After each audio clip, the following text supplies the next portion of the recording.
Buenas tardes de nuevo. Continuamos entonces con esta segunda sesión del 9º Seminario Internacional de Estudios Artísticos.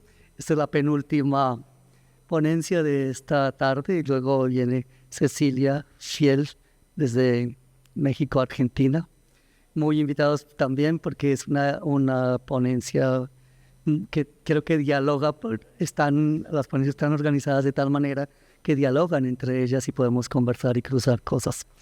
Diego Aguilar es doctor en estudios artísticos de la Universidad Distrital Francisco José de Caldas, es magíster en artes visuales y en lenguajes artísticos combinados, egresado de la Universidad Nacional de Colombia y de la Universidad Nacional de las Artes en Buenos Aires, Argentina. Es realizador de video experimental y prácticas artísticas en medios digitales, artes electrónicas y en bajas tecnologías. Diego ha realizado investigaciones en holografía artística desde el año 2005 y ha desarrollado creaciones que vinculan el arte, la ciencia y la tecnología. Docente universitario desde 2005 en diversas universidades de Colombia y Argentina y conferencista en instituciones de Alemania y Sudamérica en áreas de video, holografía, dibujo expandido. Ha participado en exposiciones y festivales internacionales en varios países. En los últimos años fue ganador de diversos premios internacionales en holografía y en videoarte y video experimental. Desde el año 2016 es profesor de planta por concurso en la asignatura de Arte Mediático y Arte y Tecnología en la Universidad Nacional de Colombia, profesor de la maestría en Artes Visuales, director del grupo de investigación Tecnopoéticas de la misma institución. Diego es el actual director de la Escuela de Artes de la Universidad Nacional de Colombia, sede Bogotá. Nos dicen ahora que hay que colocar sede Bogotá. Entonces, con el título de la ponencia Autogeneración de Tecnologías Cooperativas, démosle un aplauso a Diego, nuestro invitado. Muchas gracias, maestro, por la presentación. Muchas gracias a los presentes, a las presentes acá en la sala y a quienes están siguiendo también la transmisión. Un especial saludo, por supuesto, al maestro Pedro Pablo, a la doctora, compañera, amiga mía, Sonia, egresada del mismo día. Un saludo también a Cecilia, que me enteré que íbamos a compartir sesión con Cecilia. Creo que nos cruzamos en Buenos Aires en la UNA, ella siendo profesora del LAC, de la Maestría en Lenguajes Artísticos Combinados. Entonces, un gusto saber de ti también. Esta ponencia que presento hoy va a ser también, como la anterior, una parte, y este es un fragmento corto de la tesis de doctorado que presenté acá en la Distrital. Incluso el fragmento que voy a intentar profundizar es parte del último capítulo escrito, que tiene que ver sobre todo con las praxis y con las generaciones tecnológicas que hicieron parte desde la creación en esta apuesta tanto epistémica como de acción. Escogí justamente este último sector para poder conversar con las propuestas que seguramente Cecilia Fiel traerá sobre Dussel, y podríamos aquí también crear algunos nexos más dialógicos. Sí. Esta apuesta no importa. Esta apuesta de autogeneración de tecnologías cooperativas fue casi que la apuesta final de este encuentro, no solo de las exploraciones de arqueologías mediales, de epistemologías del sur, de trabajos fuertemente relacionados con las prácticas de pantallas holográficas, de las pantallas americanas y de las pantallas localizadas, y también es como el lugar de encuentro con otro tipo de comunidades. Fue un lugar que me aproximó de una manera muy cercana a dos personas que, si bien ya eran conocidas y amigas, me sirvieron también como para poner en práctica estos lugares de conversación. Voy a empezar como una pequeña introducción a unas partes breves de otros capítulos anteriores a este último, que era el 5º capítulo, porque finalmente lo que intento hacer con esta última sección es aglutinar las apuestas epistémicas y epistemológicas para ponerlas en conversación con los lugares de la práctica, tanto de las pantallas localizadas como de las pantallas holográficas que eran parte siguen siendo parte de mi praxis y de mi quehacer como artista. Dentro de esas 3 primeras apuestas debo mencionar primero las tecnologías localizadas y las pantallas de la liberación, que si bien son apuestas que empiezo a configurar desde la escritura y el pensamiento y la acción de mi tesis, son totalmente vinculantes con los discursos de Rodolfo Kusch y de Enrique Dussel. Voy a empezar primero con el lugar de las pantallas de la liberación, proponiendo y dejando acá constancia de cómo para esta tesis actúan, y siento que en el desarrollo de esta tesis son el lugar de la creación de umbrales. Umbrales en términos de Rodolfo Kusch como esta respuesta al pensamiento occidental. Primero una respuesta a las apuestas de Heidegger alrededor de lo que es el umbral en esa concepción alemana, y luego, por supuesto, a esta respuesta al propio Dasein o al estar ahí heideggeriano. La propuesta del umbral en Kusch empieza justamente por revisar cómo los umbrales para este pensamiento europeo son umbrales de transición, espacios de transición, en donde el adentro, que es un adentro construido por 4 fuertes muros construidos por el lenguaje, protegen en esa casa que es el aula, el centro, el logocentro del ser humano. Y como ese logocentrismo humano, que es esa casa protegida por el lenguaje, tiene un lugar de transición con el afuera, que es perverso, agreste, difícil. Y este lugar es el lugar de la investidura y al mismo tiempo del desnudar de ese afuera terrible y temible a este adentro más custodiado por el logocentrismo del lenguaje. Bajo este parámetro del umbral, lo que propondría Kusch es que el umbral americano, si bien sí tiene un lugar relacional con el afuera, ese lugar relacional no está desvinculado de un adentro y no está custodiado por este parámetro umbral y no está sobre todo cercado por ese umbral, sino que hace parte incluso de la intimidad más profunda y de incluso unos lugares conectivos que no necesariamente tienen que ver con una condición corporal. Es decir, el cuerpo hace parte de ese gran afuera y al mismo tiempo hace parte de otras condiciones que podrían ser, en este caso, las condiciones espirituales, las condiciones ancestrales, las condiciones de la propia tierra. Ese afuera, considerado por Heidegger como un gran agreste, en Kusch, si bien tiene un concepto similar, es un concepto totalmente transformado.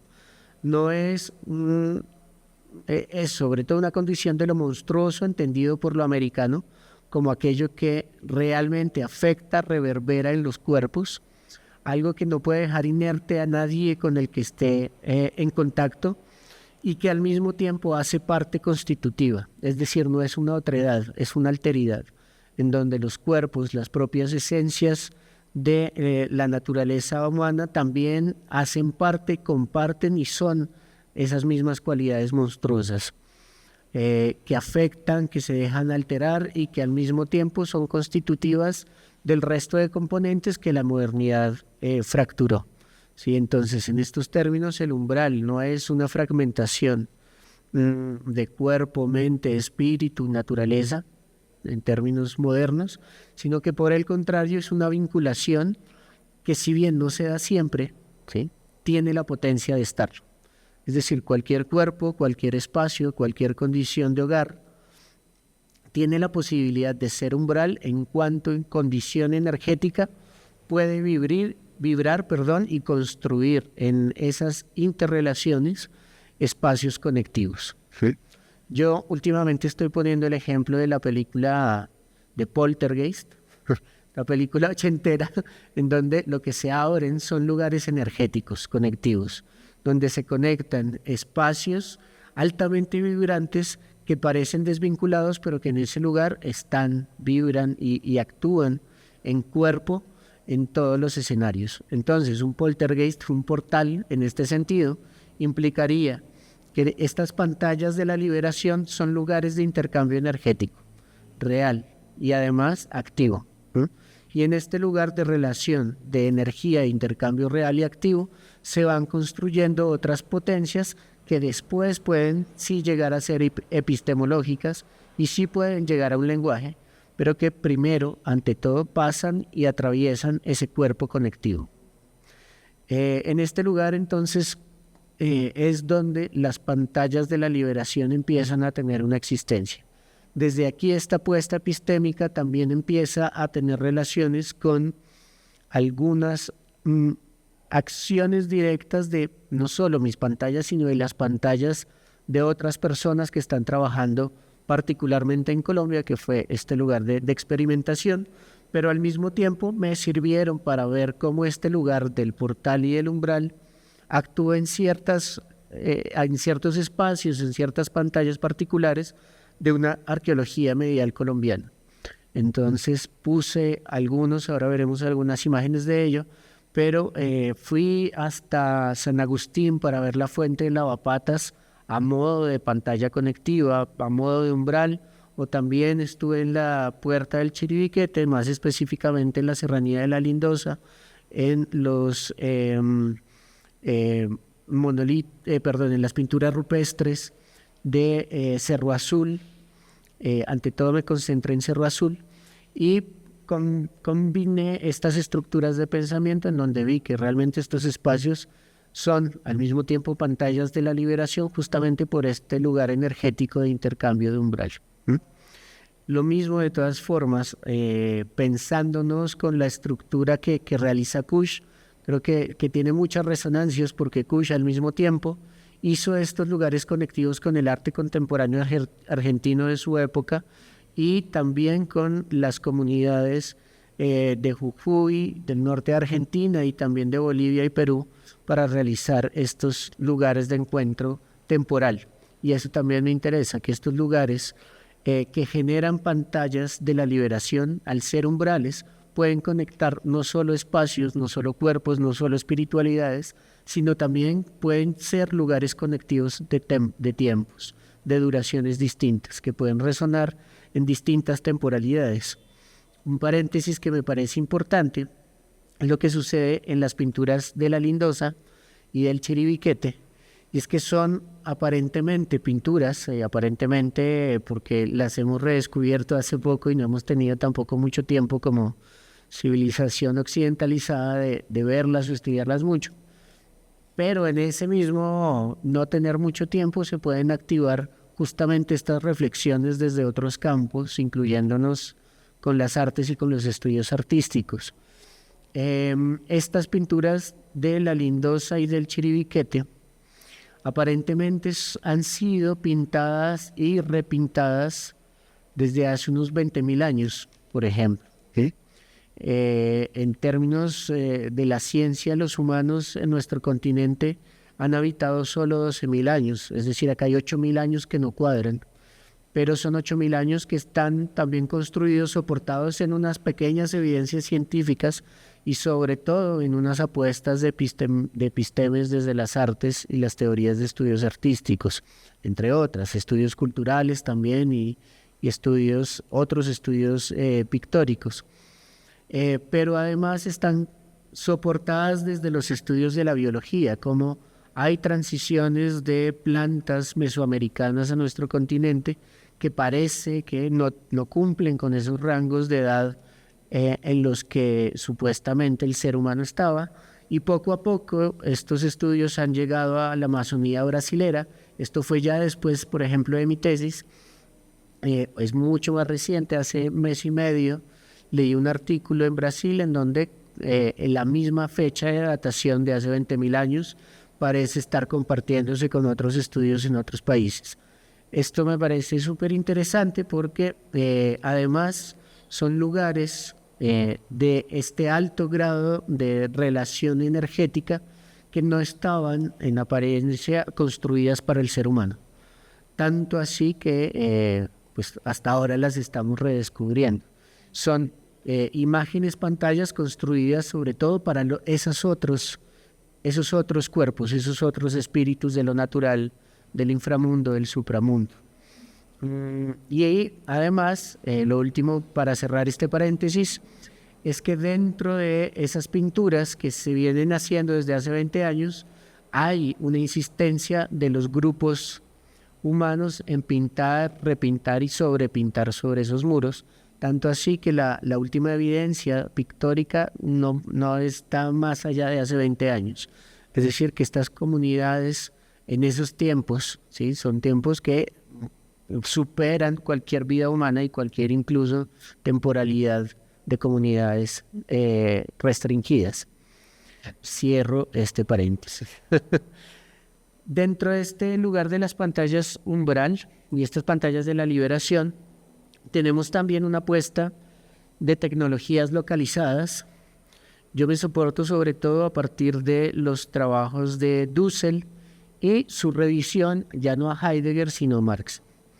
Es interesante porque incluso antes de empezar esta tesis, yo encontraba también estos autores como los abuelos de las teorías mediales. Yo vengo estudiando los medios desde hace muchos años y notaba justamente cómo estos dos autores formaban unas bases de lo que después eran las tecnofilias, las tecnofobias, que después terminarían influyendo en pensamientos totalmente modernos como el poshumanismo y el transhumanismo, pero que sin dudas estas bases de pensamiento estaban mucho más allá de lo que algunos autores querían aceptar. En los estudios mediales, por lo menos las Biblias de las que siempre trabajamos en arte y tecnología, que son escritas más o menos desde los 70s hasta los 2000s, iban, si bien en una arqueología medial muy vieja, por ejemplo, hacían análisis de obras de la Edad Media, de tipos de programaciones sonoras, mecánicas o visuales, desde la Grecia antigua o demás, el pensamiento medial parecía nacer esporádicamente desde los 70s.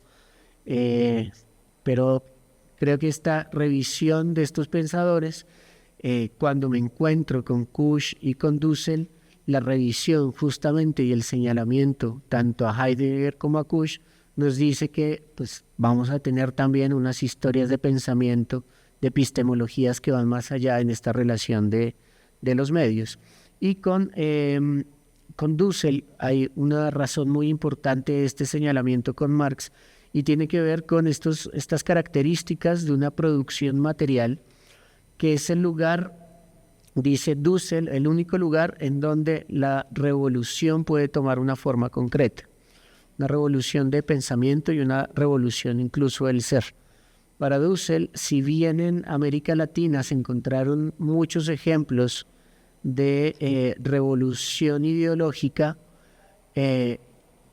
para Dussel el posible gran fracaso de muchos estos actos en países, naciones o comunidades nacen que su revolución es solo de pensamiento, es decir, otra vez atrapada en estos cuatro muros, y careció de estas relaciones de comunión, de enlace con otros espacios y otros territorios, y eso solo se da en la práctica.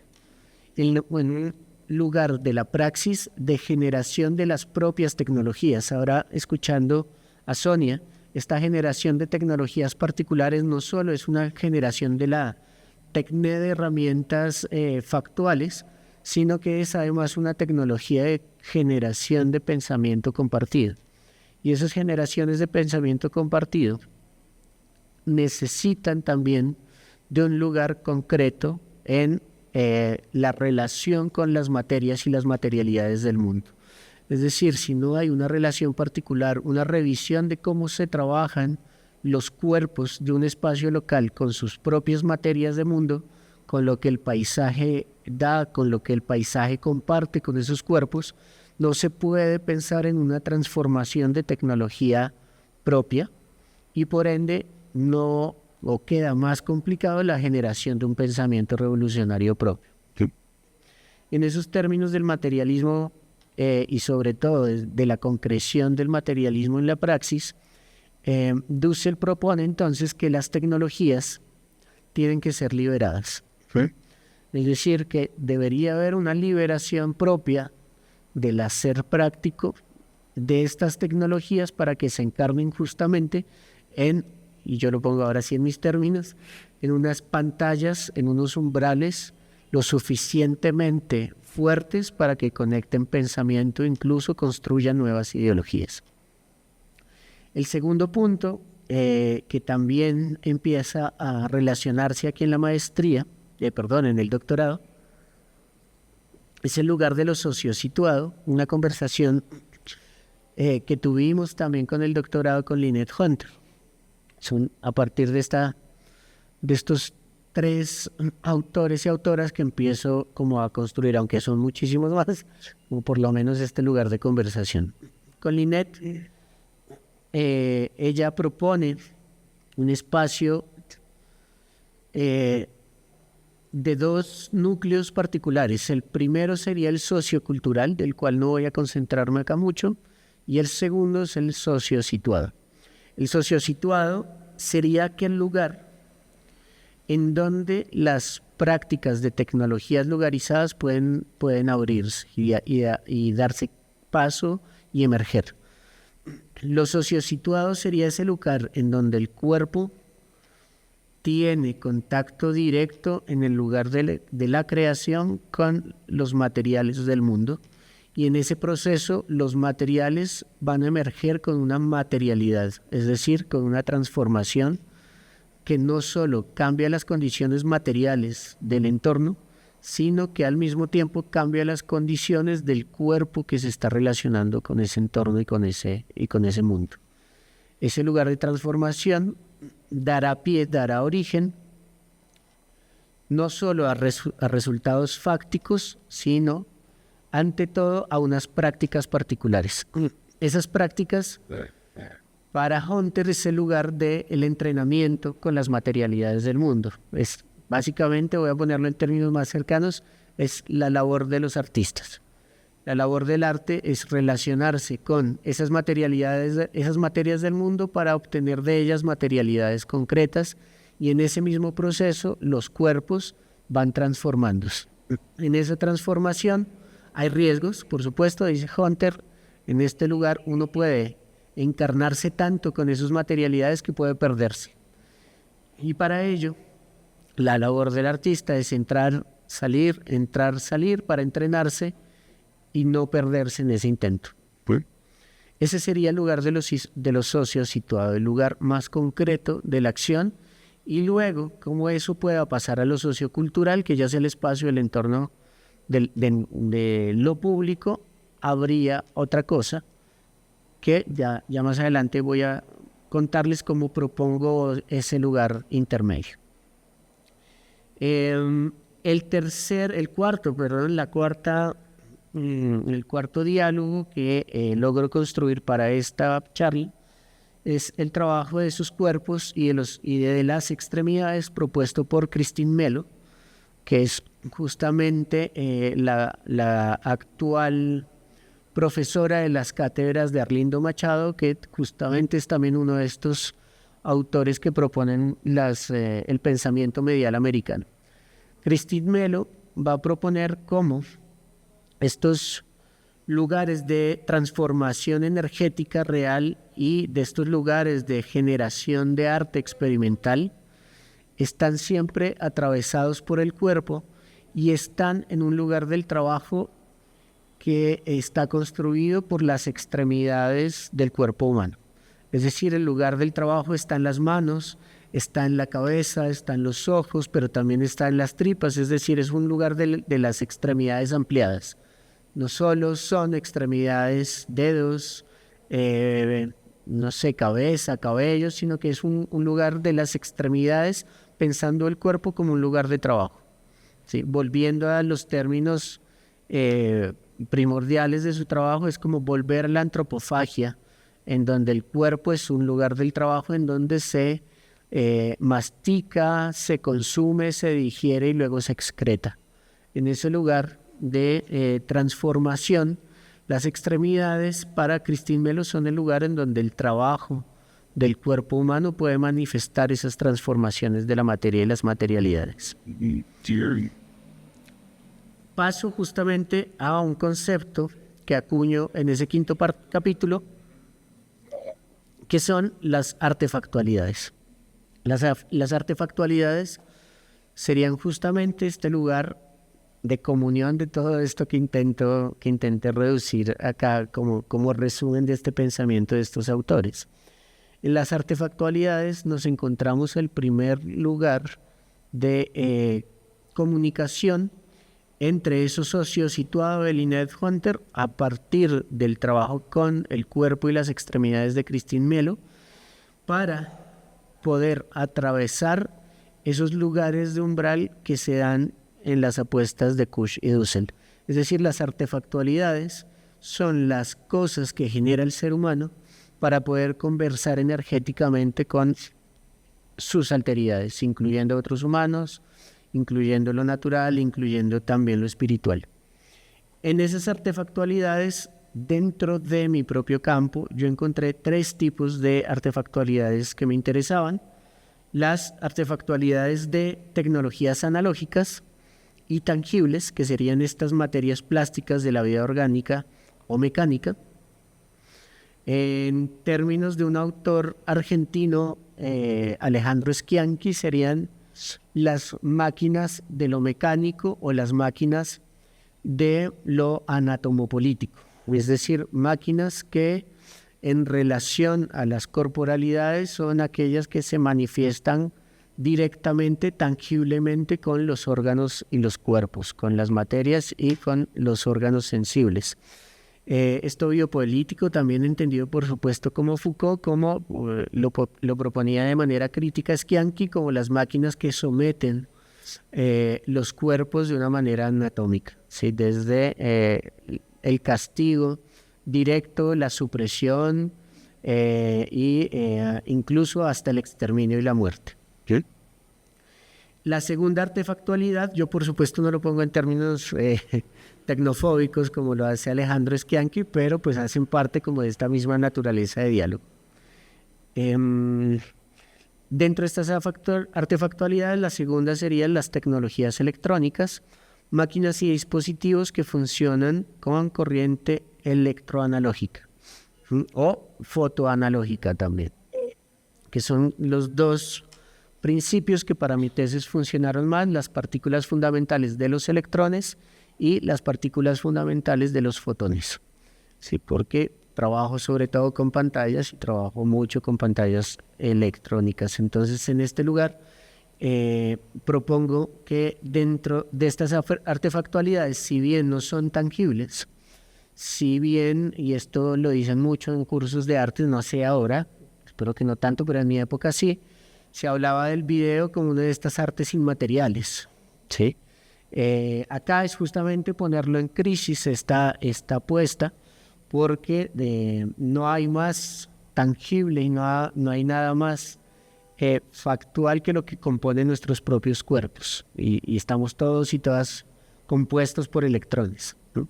Y son las mismas materias que componen desde la silla en la que estamos sentados hasta las estrellas también. Entonces es un lugar incluso más cercano en esas materialidades, pero bueno, digamos que esa distancia en escala nos traduce entonces estas artefactualidades con un deseo de, si bien es de lo intangible, que insisto, no es tan cierto porque sentimos cuando nos coge la corriente, con un lugar de lo que no es visible, por lo menos.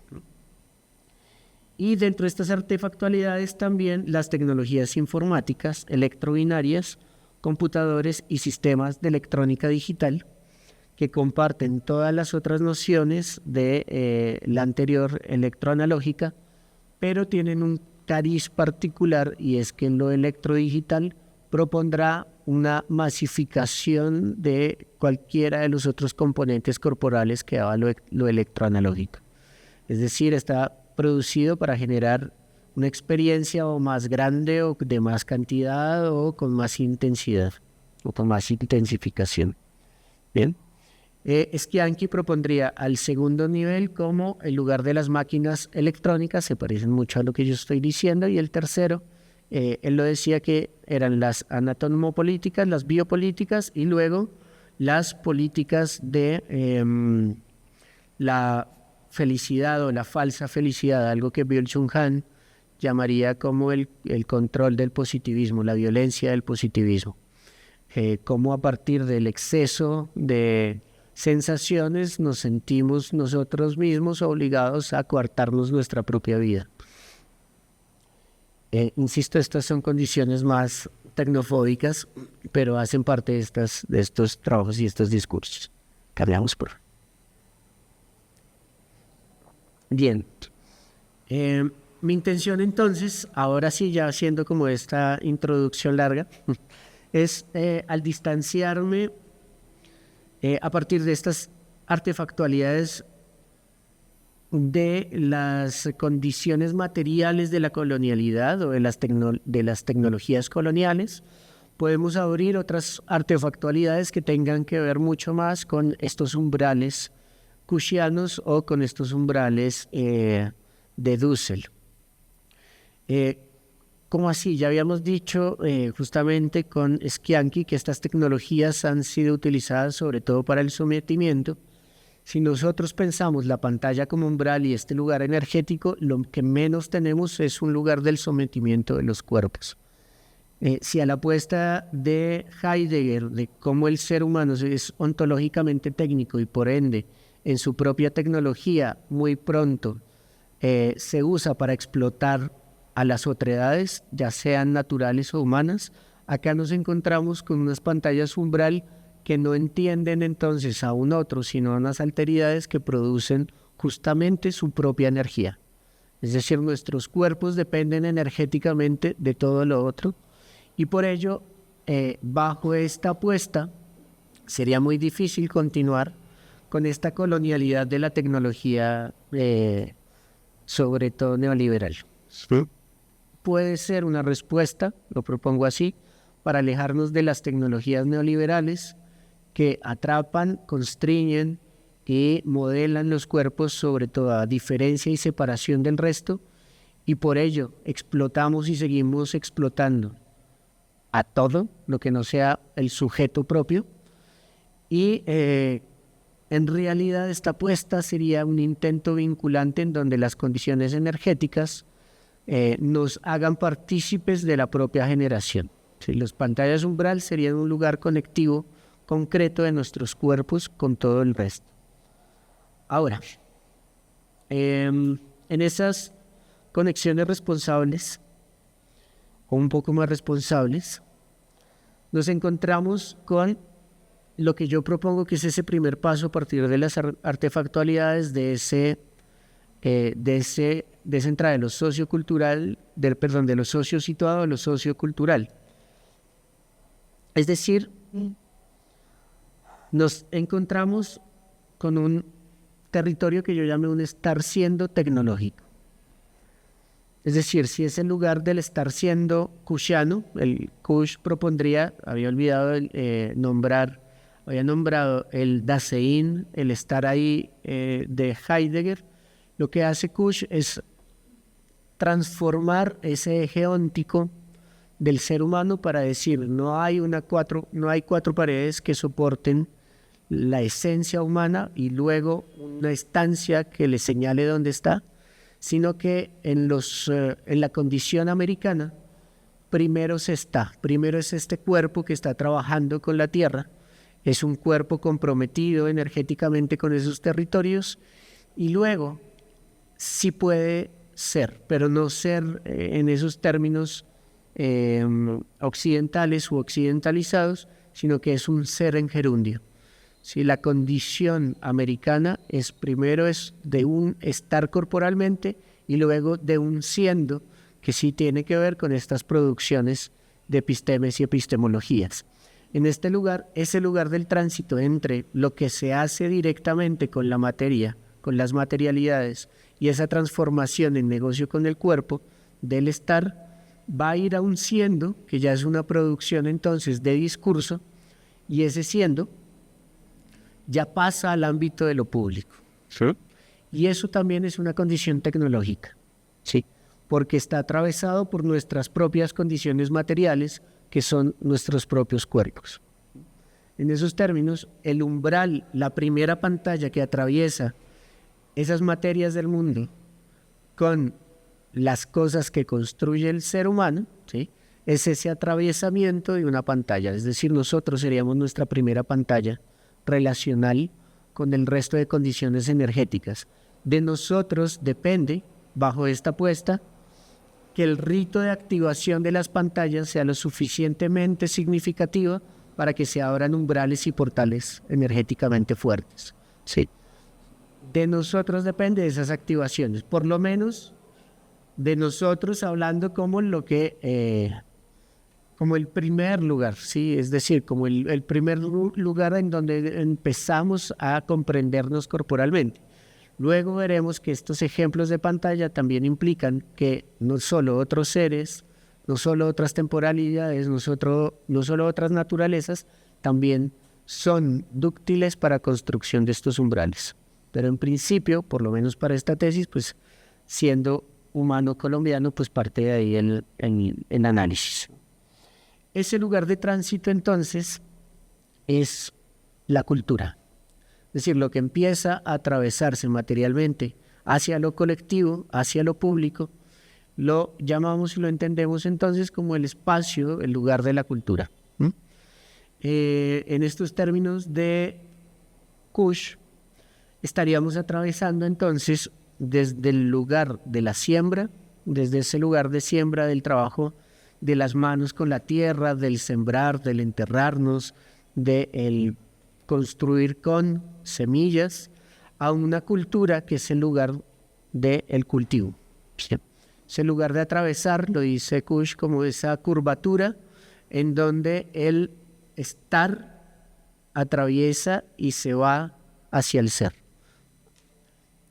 Al siendo más bien, no el ser sino al siendo. Y el siendo sería ese lugar de la cosecha. Sí, este lugar en donde se puede florecer hacia lo público y se puede florecer también hacia otras instancias.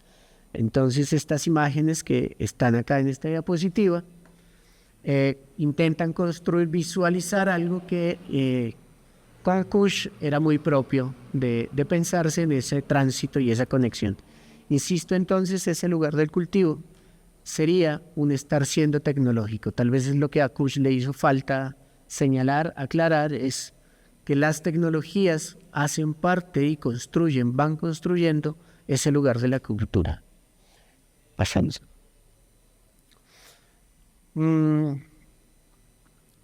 Y este es el esquema como más definitivo de lo que propongo dentro de la tesis. Es un esquema que va justamente de ese lugar sociosituado del trabajo con los cuerpos, de esa fuerza material de nuestros cuerpos, que en ese lugar del estar siendo va transitando, ¿sí?, a algo que ya no llamo yo sociocultural, sino una coexistencia tecnológica. Es decir, para nuestros propios cuerpos también es un lugar de unas praxis tecnológicas particulares, como nosotros entendemos esos lugares de cultura. Un lugar que en un espacio más amplio lo llamaríamos, trayendo a las propuestas de Adolfo Albán, como una reexistencia, una reexistencia que sería el lugar de negociación de esas prácticas de las coexistencias tecnológicas. En ese sentido, sí somos conscientes de las labores técnicas y de las pantallas y de las tecnologías de la liberación que estamos causando, esas prácticas de pantallas y tecnologías de la liberación tendrán que construirse y vérselas con otras pantallas y otras tecnologías de la liberación.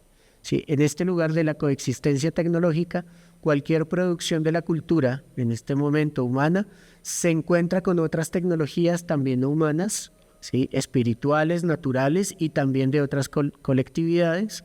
Y en esa negociación es donde se crea una reexistencia humana, que, volviendo a Adolfo Albán, sería ese lugar de negociación y diálogo para saber cuál de estas tecnologías realmente nos permite un mejor vivir. Sí. No todas las tecnologías que se creen en esa instancia primera, ¿sí?, de lo sociosituado van a ser pantallas o tecnologías productivas para la comunidad. Muchas podrán ser individuales, individualistas y seguir los mismos parámetros de las tecnologías modernas, modernizantes y sobre todo en las tecnologías neoliberales.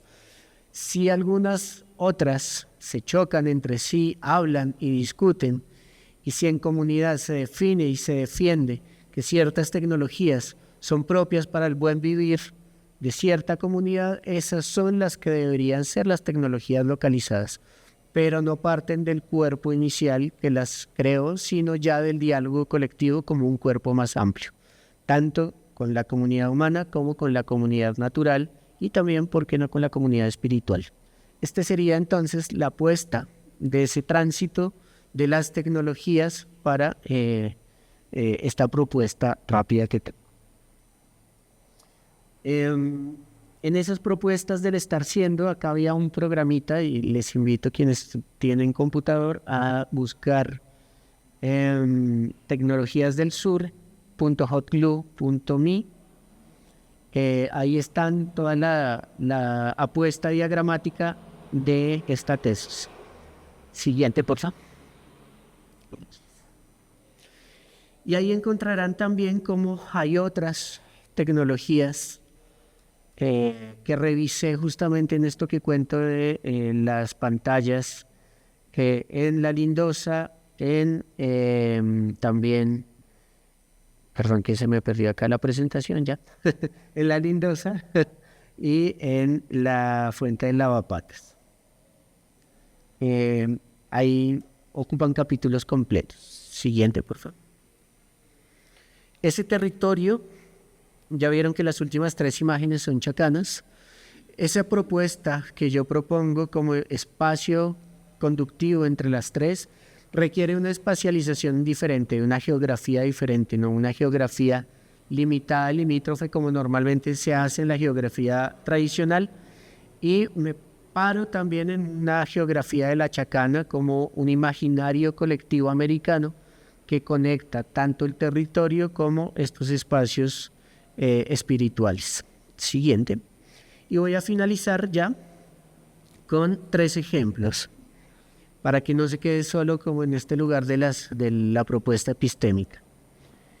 El primer ejemplo que propongo en esta revisión es el ejemplo de Patricia Jaramillo Guerra, que fue profesora de la Universidad Nacional, que fue profesora de estudios rurales de la Nacional, es ahora pensionada, pero cuyo trabajo me parece altamente significativo, sobre todo este estudio que ella hace sobre, y está impreso en el libro Recuperando Semillas para Sembrar Territorios, en donde utiliza las tecnologías que puede tener a la mano en su época, esto eran 90s y 2000s sobre todo, para poder hacer un banco de semillas. Y estas tecnologías requerían ir transitando el territorio e ir encontrando qué tecnologías servían para conservar en la Universidad Nacional, este tipo de semillas, pero al mismo tiempo, como en ese diálogo transdisciplinar y tecnológico con otros saberes, esas semillas que iban recuperando al mismo tiempo podrían sembrarse para crear un archivo vivo en varios territorios del país. Entonces, cómo funcionaban ciertas chagras como lugar de archivo vivo de, por ejemplo, tipos de semillas de maíz. y como en algunos territorios todavía funcionan y hay más de 200 tipos de maíz en unos espacios que funcionan solo como territorio tecnológico de salvaguarda de estos archivos vivos. Pero también como hay tecnologías que permiten en seco o en húmedo, dependiendo de las semillas, sostener tecnológicamente estas semillas para tener también como lo llamábamos como en lo tecnológico digital como un soporte de respaldo. Si en las tecnologías vivas esto no se perecía por algunas condiciones medioambientales. El segundo ejemplo, ya para ir casi finalizando, es el trabajo de Silvia Buitrago, profesora de la Tadeo, que expuso en su libro Apropiaciones emergentes de tecnologías digitales en Colombia, y me resulta interesantísimo cómo termina siendo una apuesta muy similar de tecnologías de la liberación, pero apropiadas a partir de tecnologías solo electrónicas como Arduino, aplicadas a la generación de otras formas de cultivo del café en Fusagasugá, por ejemplo, otras formas de cultivo de generación de trapiche, mucho más amables con los ambientes, de generación de captura de humedad, por ejemplo, de recursos hídricos, de recursos eólicos, para analizando todos esos datos, producir tecnologías de siembra y recolección del café de una forma mucho más amable con el entorno. Y mucho más amable es muchísimo. Se produce la misma cantidad de cualquier sembradío que tenga glifosato o bueno, cualquier otro tipo de veneno para los bichitos de la roya, sino que además aporta al entorno social otras cosas como por ejemplo la enseñanza de tecnologías para los niños campesinos, de enseñanza también de matemáticas, programación para ellos. Y el último, ya como para no dejar de mencionar lo mío, eran las pantallas de la liberación a partir de holografía. El de la derecha es tal vez el último que he logrado realizar en colaboración con un artista y ebanista venezolano-argentino, con los que trabajamos una serie de encuentros a partir de los hologramas para volverlos más vinculantes con el territorio donde él vive, que es las afueras de Buenos Aires. Un lugar además maravilloso porque las tecnologías que yo hago holográficas, si bien intentan ser lo más amables con el ambiente, hechas totalmente con gelatinas que no son tóxicas y demás, yo jamás las podía haber visto, acá en Bogotá no las había visto casi nunca a luz del sol, porque la luz bogotana es muy tamizada, ya sea por la contaminación o por las nubes. Ahora que estamos así con mucho frío se nota, pero cuando llevamos estas piezas a Buenos Aires y las empezamos a construir con este amigo, son piezas que resisten y soportan, se ven todo el tiempo porque esa luz es casi sin nubes, importa casi que todo el año es visible, por lo que me está contando, ya esto no lo tengo yo, pero estas relaciones también entre las propias materialidades, las construcciones, como este ebanista y carpintero también siembra sus propios árboles para ir entretejiéndose con las pantallas que proponemos, es otro tipo de discurso, otro tipo también de relación comunitaria con estas pantallas que por mi propia técnica voy desarrollando. Creo que hasta aquí, muchas gracias. Muchas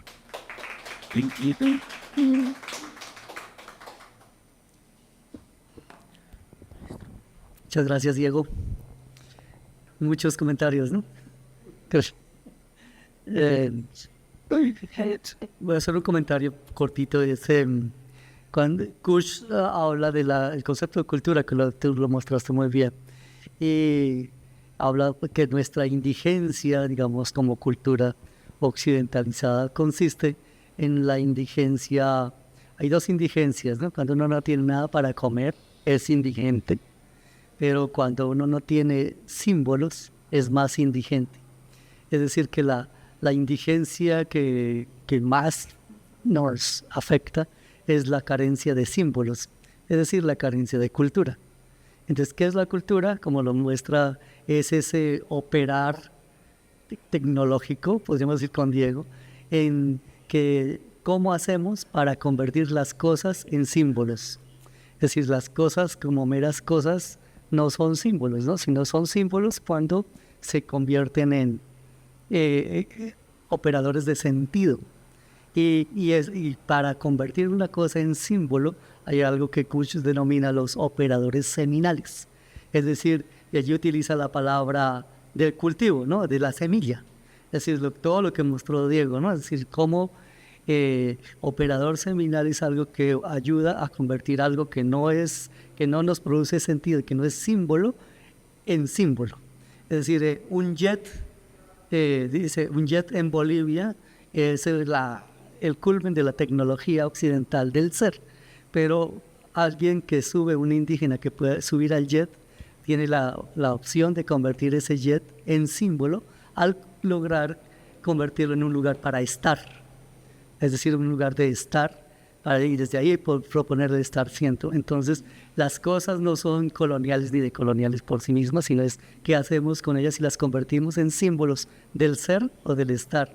Y todo lo que ha mostrado Diego es un pensamiento de umbral. A mí me parecería una epistemología del umbral, de cómo se dan esos tránsitos. Hablamos aquí de frontera, pero él habla de la frontera y del umbral del que ha hablado Diego, en donde todo está en juego, ¿no?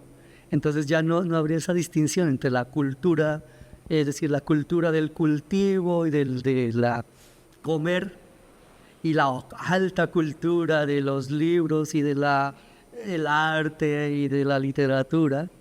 Esta es la baja cultura y la otra es la, como se dice en francés, ¿no?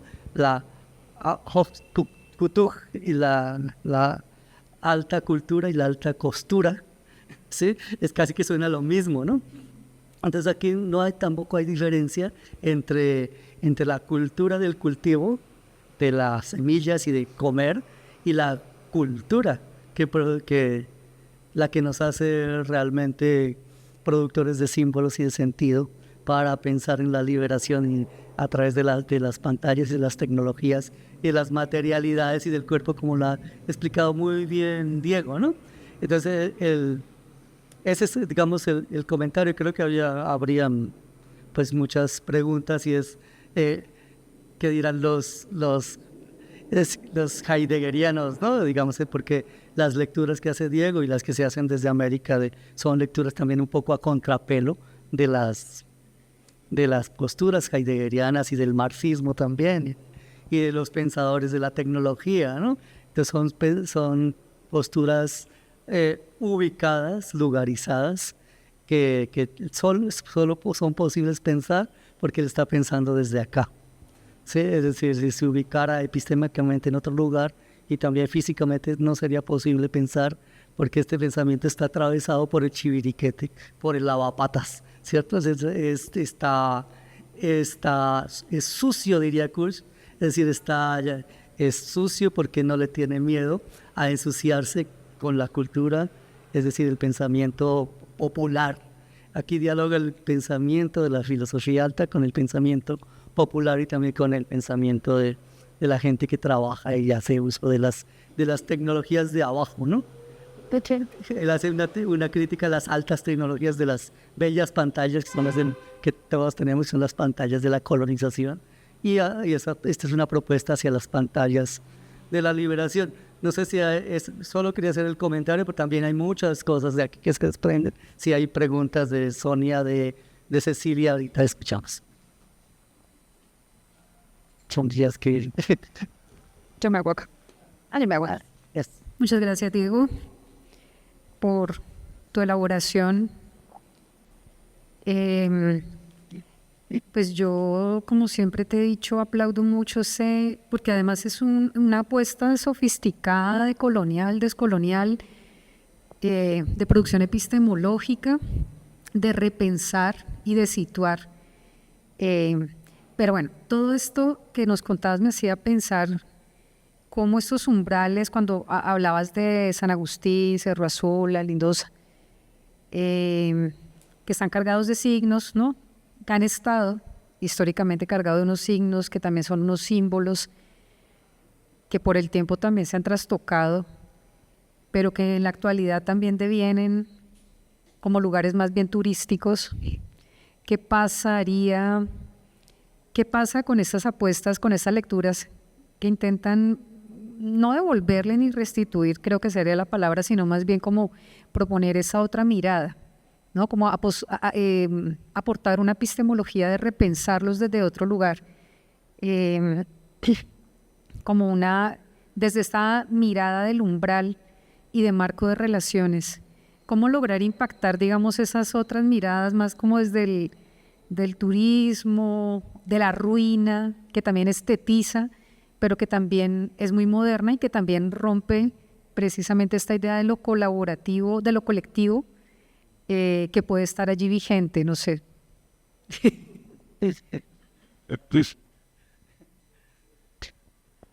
Muy complejo. Por ejemplo, para la Lindosa, la apuesta radical sería volverlas a esconder. Sí, como esa desaparición de los cuerpos colectivos contemporáneos va sí o sí a reafectarlas, sobre todo si la mayoría de cuerpos que están allí siguen teniendo una mirada de una tecnología neoliberal que va como a extraer y va como a incidir y va a repintar con grafitis y va, bueno, a transitar esos espacios de otra forma. Entonces, yo diría si hasta que no haya un pensar esa mirada, habría que revisar cómo es el paso. Lo que sí está sucediendo, siento yo, con las comunidades que las salvaguardan. Si bien hay muchas, pues casi todas las comunidades en estos territorios están pensándose para el turismo, ¿sí? Como también soportarse desde el turismo, hay de todas formas cada vez más una relación, siento yo, más profunda con esos lugares y con esas pantallas. Pongo el ejemplo de los guías. La mayoría de guías, si bien hay algunos guías en estos espacios que son de las mismas comunidades indígenas de la región, la mayoría de los guías son campesinos, pero son campesinos que cada vez más siento permeados por esos pensamientos de las comunidades locales. Ellos mismos se autodenominan como colonos, por ejemplo, que sigue permaneciendo con esos términos de colonización occidental, pero de a poco siento yo que se aproximan a estos saberes profundos de esas comunidades que primero las salvaguardaron. Pongo el ejemplo de uno de estos guías campesinos con el que tuve la fortuna de hablar y me contaba de unos saberes prácticos de las materias de la elaboración de estas pinturas rupestres, y lo más interesante era como él proponía desde su diálogo con las comunidades indígenas que tal vez lo que decían los antropólogos y los arqueólogos no son las materias que parecen haber sido pintadas estos dibujos. Es decir, los arqueólogos proponen que todas estas pinturas están hechas con materiales de ferritos, es decir, con óxidos minerales, y la apuesta de las comunidades y de estos guías campesinos que tienen mucha cercanía con las comunidades es que las pinturas podrían ser de orden vegetal y ellos pintan con eso y pintan sus casas con eso, con esas piedras, ellos lo llaman palo piedra, que son palos, y graban y hacen grafitis con eso en sus lugares y pintan las casas por dentro de rojo con eso. Y tal vez ahí hay otro tipo de relación con esos espacios y con esas pantallas. Pero de todas maneras, como llega al mercado, los recursos económicos pues están pensándose para ese tipo de turismo. Pueden ser turismos cada vez más tendientes a otro tipo de organización de las visualidades, pero pues es un deseo, no creo que se vaya a lograr. Bueno, muchas gracias, Diego. Vamos a...